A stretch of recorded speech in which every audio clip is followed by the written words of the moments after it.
네, 오늘 말씀은 이제 유명한 이제 그리스도께서 이 땅에 내려오셨다가 다시 올라가신 그 말씀을 통해서 그리스도의 겸손에 대해서 생각해 보고자 합니다. 기독교는 어떤 사상이 아니기 때문에 기독교에 무슨 철학이 있다고 말하기는 어렵습니다. 하지만은 그래도 굳이 기독교에 철학이 하나 있다고 한다면은 그것은 겸손이라고 하겠습니다. 크리스토톰이라는 예전에 교부께서도 그리스도의 철학이 있다면 그것은 겸손의 철학이다 이렇게 말했습니다. 또 이 칼빈 종교개혁 시절에 이 칼빈 목사님도 이 목회자나 성도들의 첫 번째 덕목이 있다면은 그것은 겸손이고, 두 번째 덕목이 있으면은 그것도 겸손이고, 세 번째 덕목이 있으면은 그것도 겸손이다 그렇게 했습니다. 벌써 많이 들어보셨던 것 같죠?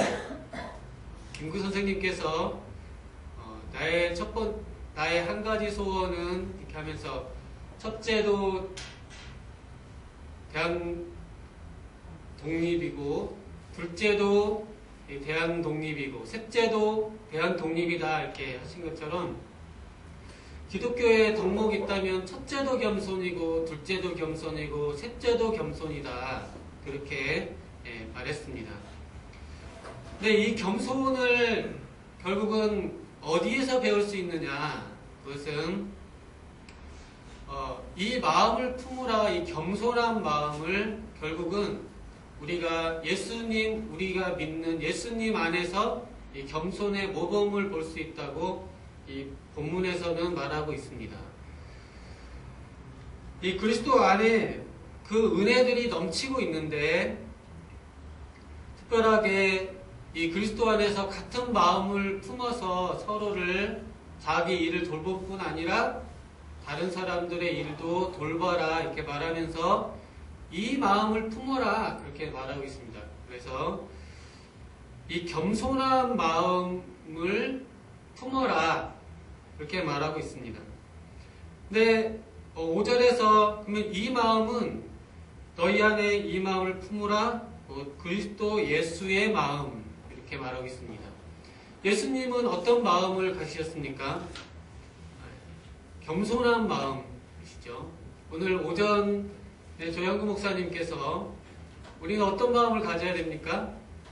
천사 같은 마음을 가져야 된다고, 착한 마음, 천사 같은 마음을 가져야 된다고 하셨는데, 이 마음을 품어라 할 때 겸손한 마음을 품어라고 오늘 빌립보서 말씀은 말하고 있습니다. 그러면 예수님은 어떤 마음이셨습니까? 예수님은 어떤 마음이셨길래 겸손하실 수 있었습니까? 이 부분을 이제 6절부터 11절까지 쭉 예수님이 하나님이신데도 이 땅에 내려오셔서 십자가에서 죽으시기까지 낮아지셨고, 또 다시 하늘에 오르셔서 하나님 우편에 왕이 되셔서 온 세상을 통치하신다는 이 예수님의 전생애의 말씀을 요약해서 말씀해주고 있습니다. 이 부분이 이제 복음의 핵심이라고 할 수 있는데요. 예수님께서 내려오셨고, 십자가에서 죽으셨고, 또 부활 승천하셔서 이 온 세상을 다스리시는 왕이시고 통치자시다. 이 복음을 요약하고 있습니다.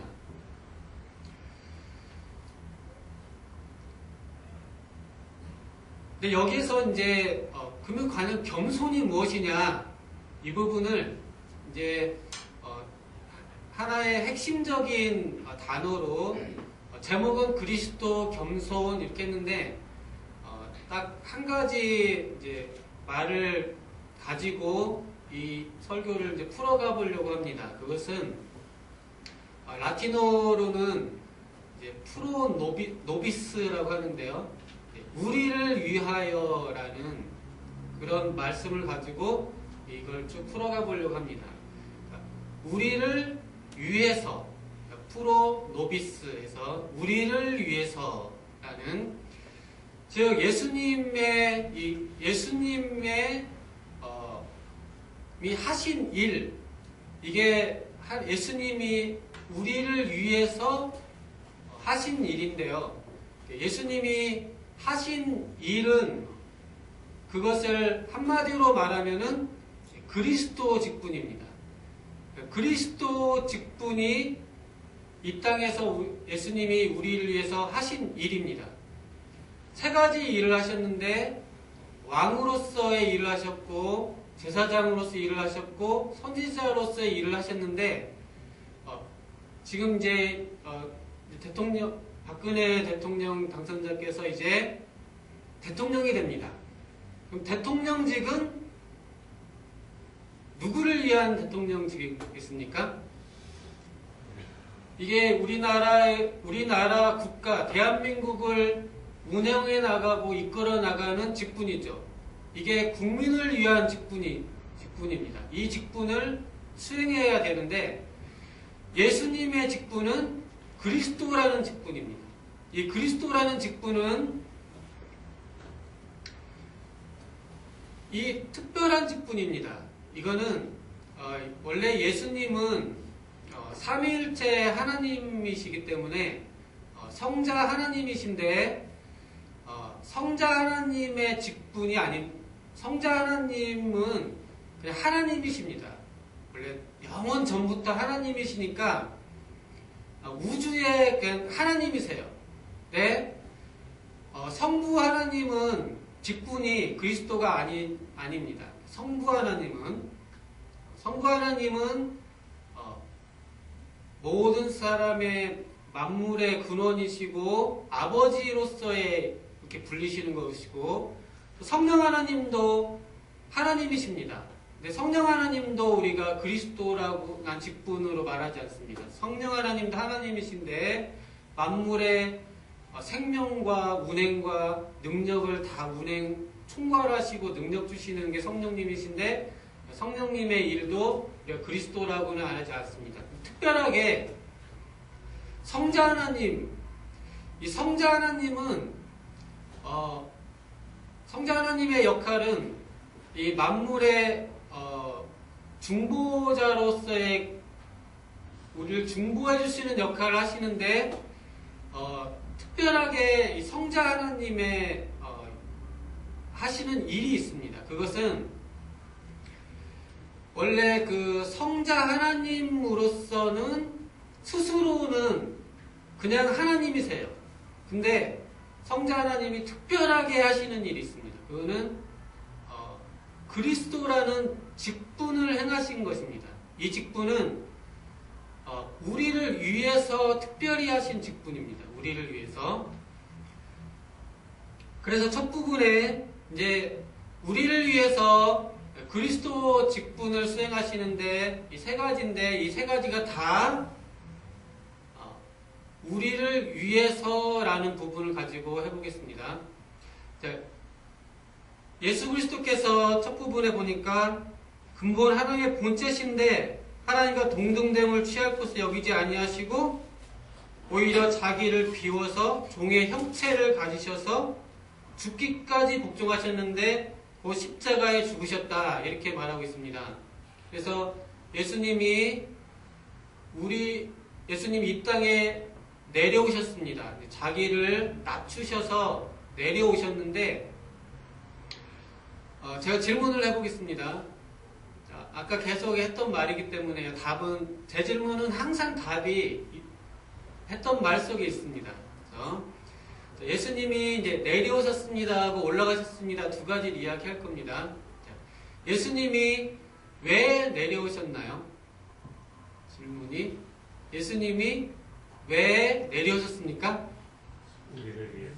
네, 우리를 위해서. 프로 노비스, 우리를 위해서 내려오셨다는 것입니다. 자, 예수님은 본래 하나님이시기 때문에 예수님이 이 땅에 내려오셔서 그리스도의 직분을 수행하심으로써 예수님 자신에게 어떤 유익이 있었을까요? 예수님이 그리스도라는 어떤 직분을 수행을 하시면 예수님이 본인이 더 높아지시거나 예수님이 원래 하나님이신데 더 대단한 하나님이 되셨거나 그런 예수님 자신에게 어떤 유익이 있었을까요? 네. 예수님께는 아무 유익이 없습니다. 예수님이 그리스도의 직분을 수행하실 때 것은 예수님 자신은 본래 하나님이시기 때문에 그 일을 해서 하나님이 더 지위가 높아지시거나 원래 아들이셨는데 성자 하나님이 성부 하나님 같이 같은 위치 같다 이렇게 예수님이 계급 상승하셨다거나 아니면 예수님이 무슨 공로를 더 쌓아서 예수님이 더 높아지셨거나 그런 게 없습니다. 왜냐하면은 오늘 본문에 성자 하나님은 성부 하나님과 원래 동일하십니다. 그렇기 때문에 예수님이 더 이 일을 성취하시고 직분을 수행하시고 공로를 쌓으셔서 예수님 개인 자신은 아무 더 나아지는 게 없습니다. 그러니까 자기를 위하지 않으셨다는 거죠. 예수님은 자신을 위해서 아무 유의가 없는 일을 하셨습니다.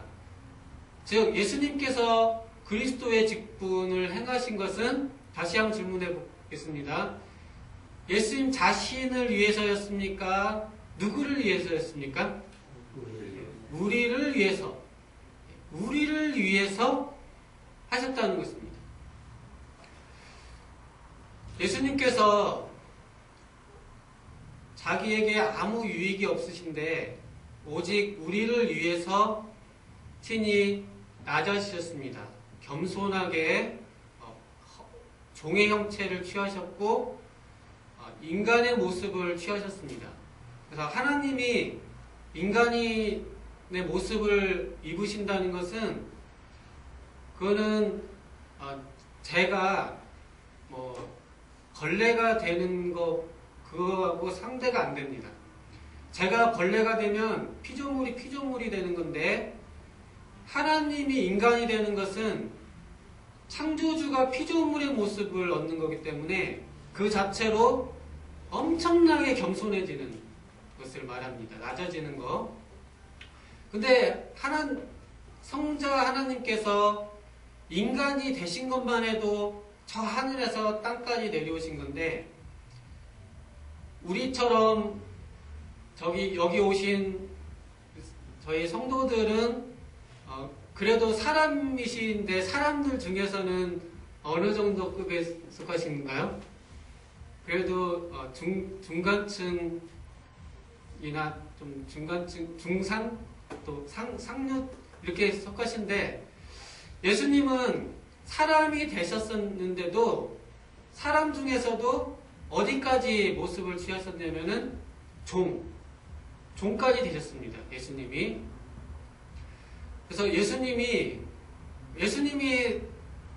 요셉 목수의 아들로 신분이 그렇게 되셔서 왕족으로 신분이 있어서 우리가 예수님이 언제 노예나 종이 된 적이 없지 않냐 이렇게 반론을 제기하실 수가 있는데 예수님이 실제로 그러신 적은 없습니다. 신분이 예수님이 종이 되신 적은 없는데 실제 그런 행동을 하셨습니다. 행동은 예수님이 이제 제자들 발을 씻겨주실 때는 종이 하는 일인데 예수님이 제자들 발을 씻겨주신 적이 있습니다. 그래서 예수님이 종의 일까지도 하신 적이 있습니다.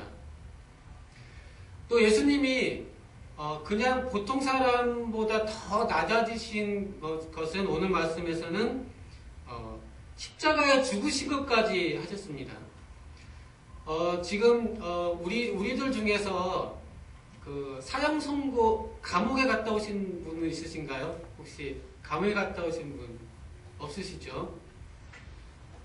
형벌이 사형까지 받아보신 분, 주변에 혹시 사형 받으신 누가 아는 분 있으십니까? 없으시죠?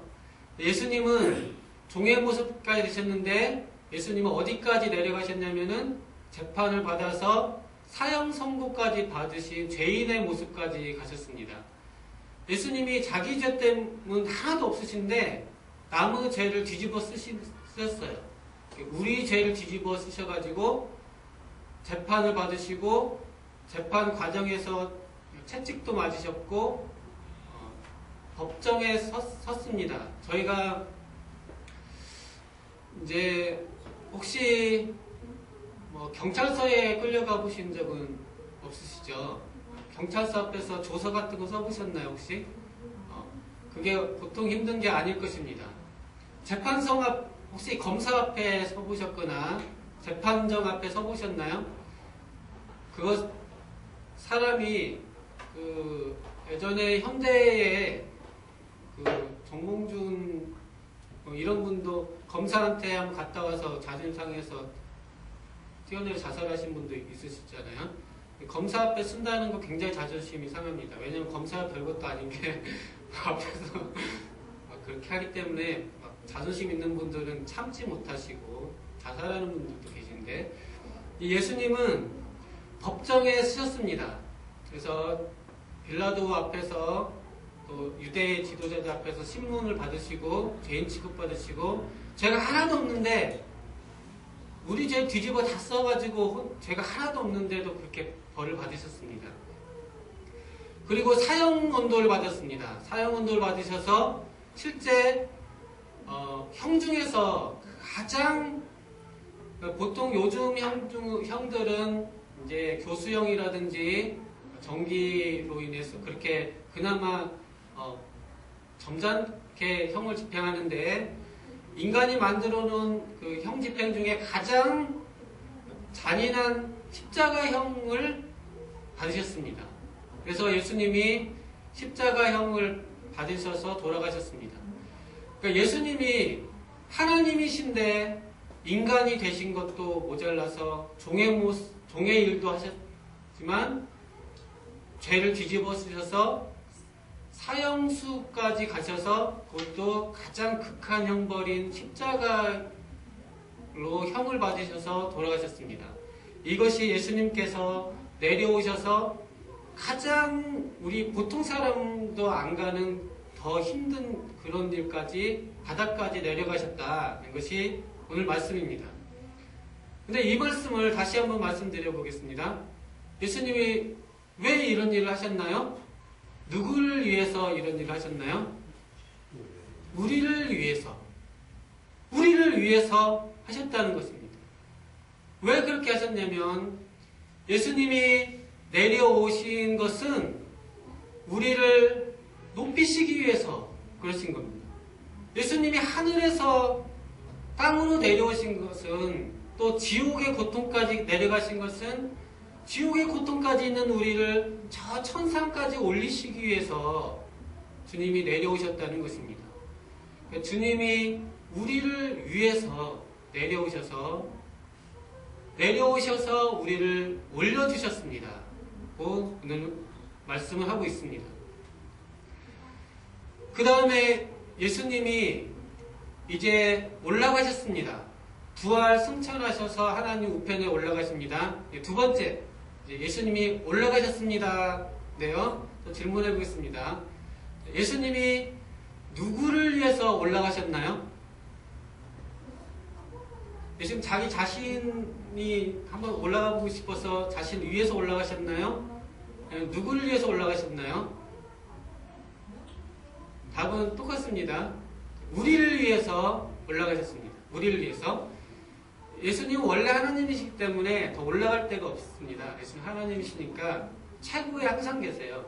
예수님이 내려오신 것은 우리 올리시려고 하신 거고 내려오셨다가 다시 올라가신 것도 자신에게는 예수님은 본래 더 올라가실 분이 없는 최고에 계신 분이신데 올라가신 것도 우리를 위해서 올라가셨습니다.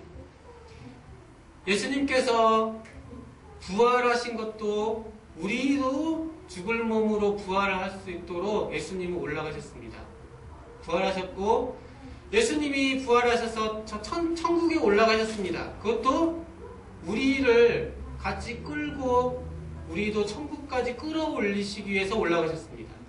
그래서 예수님이 저 천상에 올라가셔서 하늘 보좌에 앉으신 것도 우리도 데리고 올리셔서 우리도 하늘에 앉으시기 위해서 올라가셨습니다. 예수님이 올라가신 것도 우리를 위해서 올라가셨다는 것입니다.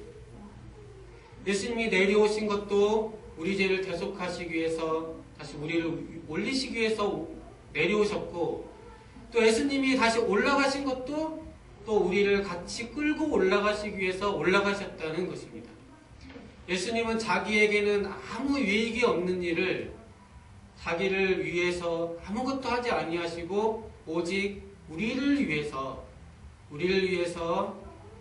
낮아지셨고 높아지셨습니다. 예수님께서 이것이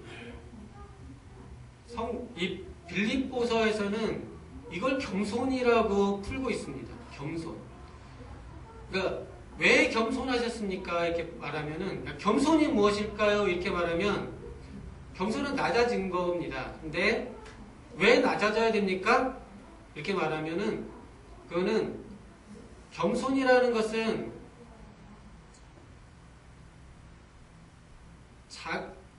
이기적인 거가 아니고 이타적 정신으로 생각해 봐야만 이 겸손이 이해가 됩니다. 그래서 나의 유익을 구하지 않고 타인의 유익을 구하는 것으로 그리스도의 겸손을 지금 설명하고 있습니다. 그래서 예수님이 오직 우리를 위해서 그 고통까지도 당하셨고 또 어떻게 보면은 하늘에 올라가시는 것도 능력으로 보면은 쉽지 않은 일입니다. 그래서 지옥의 권세를 깨고 다 부수고 하늘로 올라가시기 위해서도 하나님 인간의 모습으로 오신 입장에서는 엄청난 그 능력을 발휘해야만 뚫고 올라갈 수 있는데 그 능력도 발휘하신 이유가 우리를 위해서 하셨다는 것입니다. 그래서 너희는 이 마음을 품으라. 오직 우리를 위해서만 자기를 낮추시고 올라가시 하신 특히 종의 모습을 취하셔서 십자가 형까지 받으시고 또 어려운 과업인 지옥 권세를 깨부시고 하늘로 승천을 하시는 그 힘든 일도 이루신 그 능력도 하나님이 우리를 위해서 그 수고를 하셨다. 예수님이 우리를 위해서 그 수고로움을 감당하셨다는 것을 배워라 이렇게 말하고 있습니다. 그러면 저희는 이것을 적용해 보겠습니다. 오늘 말씀은 예수님이 이러셨다만 말씀하시려는 게 아니고 여기서 너희도 이 예수님의 마음을 품으라고 분명히 말씀하시고 있기 때문에 저희도 그러면 이제 적용을 해보면 이제 여러분이 겸손해져야 됩니다. 그러면 누구를 위해서 겸손해지셔야 됩니까? 여러분은 겸손을 해주시려면은 내가 겸손해지면은 내가 인격이 도야가 돼가지고 하나님한테 큰 칭찬받는 훌륭한 인격자가 되기 위해서 겸손해지셔야 됩니까? 아니면 예수님이 겸손해진 것을 그대로 적용하면 누구를 위해서 겸손해지셔야 됩니까? 나를 위해서가 아니고 누군가를 위해서 그러니까 타인을 위해서 겸손해져야 된다는 겁니다. 그러니까 예수님이 자기를 위해서 겸손해지신 게 아니고 우리를 위해서 겸손해지셨기 때문에 우리는 누구를 위해서 겸손해져야 됩니까? 그것은 이웃을 위해서 겸손해져야 된다는 것입니다. 그래서 겸손이라는 것은 이타적인 생각에서 나옵니다. 그래서 이제 겸손을 이제 잘 적용을 해보시면 이제 저희가 이제 이타적으로 겸손해지는 경우는 많이 있습니다. 예수님이 세 가지 직분 선지자, 왕, 제사장도 겸손해지고 다른 사람을 위해서 낮아지는 그 직분으로서의 이해를 하면은, 자, 선지자 직분도 겸손하게 섬기는 봉사 직분으로 이해를 해보시면, 선지자라는 직분은 뭐 교사, 선생님 그런 위치보다도 겸손하게 가르치는 그런 직분을 강조를 해보시면, 하나님이 인간의 언어에 맞춰서 눈높이 선생님으로 엄마가 아기한테 옹알이를 해주듯이 이렇게 자세하게 설명해주는, 그렇게 선지자 직분을 눈높이 교육 차원에서 보시면 됩니다. 그래서 이번에 7번 방의 선물이라는 영화 혹시 보셨습니까? 그러면 딸바보 아빠가 나오죠. 거기서 이제 엄마가 또는 아빠가 아기에 맞춰서 옹알이 해줄 때, 아기 가르쳐줄 때, 눈높이를 맞출 때 아빠가 딸한테 얘야 너는 이렇게 하는 거란다, 그렇게 하십니까? 아니면은 아기 말로 맞출 때 어떻게 하시나요? 아기 말로 어떻게 하세요? 한태령 목사님 혹시 아기 말로 하시면은, 한태령 목사님 아기 말로 하시면은 항상 겸손해지시는 모습이죠. 우리 상상도 못하는. 어떻게 하나요? 제가 이제 유치부 아이들한테 이제 눈높이로 가르쳐야 되면, 하나님이 너희를 사랑하신단다, 그렇게 하겠습니까? 아니면 얘들아 하나님이 너희를 얼마나 사랑하는지 몰라, 그렇게 하겠죠. 네. 그쵸? 네. 이렇게 말을 할 때 아기 말에 맞춰서, 그리고 딸바보처럼 하나 둘 안녕 하고 하나 둘 셋 쌍 그렇게 하듯이 이렇게 눈높이로 낮춰주는 모습이, 저는 어른이 또 남자 성인인데 이렇게 아기 말처럼 이렇게 간다는 것은 저한테는 겸손해져야 되는 모습입니다. 그래서 이렇게 겸손의 직분 설명해 줄 수 있고요. 왕의 직분도 겸손한 왕의 모습을 설명해 보시면, 이 섬김으로서의 왕직은 주는 걸 말합니다. 왕은 다스리기 전에 공급을 해야 됩니다. 나라는 지켜야 되고 먹을 것들을 국민한테 제공을 해야 됩니다. 그게 1차적인 봉사직으로서 왕직입니다. 그래서 저희 쉽게 말할 수 있죠. 여기서 제일 높으신 분은, 우리가 음식을 먹으면은 누가 계산해야 되겠습니까? 제일 높은 분이 계산을 하셔야겠죠? 네, 그게 이제 섬김으로써 왕직이 되겠습니다. 왕이라면 계산을 하셔야 되는 거죠. 제사장으로서도 섬기는 모습은 예수님은 특별하게 자신이 제물이 되셔서 섬기셨습니다. 그래서 자신이 제물이 되신 제사장이시기 때문에 이 그리스도의 직분은 섬김과 봉사의 직분으로 이해하시면, 하나님이 특히 내 유익을 돌보지 않고 정말 이웃을 위해서 내가 헌신 봉사한다면은 자기를 낮춰서 정말 할 수 있는 한 최대한 낮춰서 해야 된다. 이것이 그리스도의 겸손에 저희가 본받을 만한 것이라고 하겠습니다. 그래서 이 그리스도의 겸손에 이 마음을 품고 사람들을 돕기 위해서, 자기 자녀들을 돌보기 위해서 정말 어른의 채통을, 어떨 때는 내가 어른이고 애는 어린인데 그러면 내가 대접받아야 되는데, 근데 아기를 돌볼 때는 내가 종처럼 아기를 막 이렇게 껴안고 알레고 하듯이, 여기서의 겸손의 모습은, 그러니까 사랑하고 섬기기 위해서는 낮아지는 모습으로 설명해 볼 수 있겠습니다. 이러한 예수님이 오직 우리를 위해서 하신 이 은혜들을 충분히 또 누리시는 은혜를 누리시고, 또 이 마음을 품고 이웃과 사랑을 섬기는 분들을 위해서 이러한 마음으로 봉사하시고 낮아지시는 그런 은혜를 누리시기를 기도를 드립니다. 기도하겠습니다. 감사하신 하나님 아버지, 주님께서 오직 우리를 위해서 저 하늘에서 내려오시고 또 올라가셔서 우리를 낮은 곳에서 하늘로 올려주시고 우리를 모든 하늘의 온갖 보화들로 채워주심을 감사를 드립니다. 하나님, 저희도 이 마음을 품고 또 이웃을 위해서 이 은혜들을 나눠주게 도와주시옵소서. 살아있는 예수님 이름으로 기도드리옵나이다.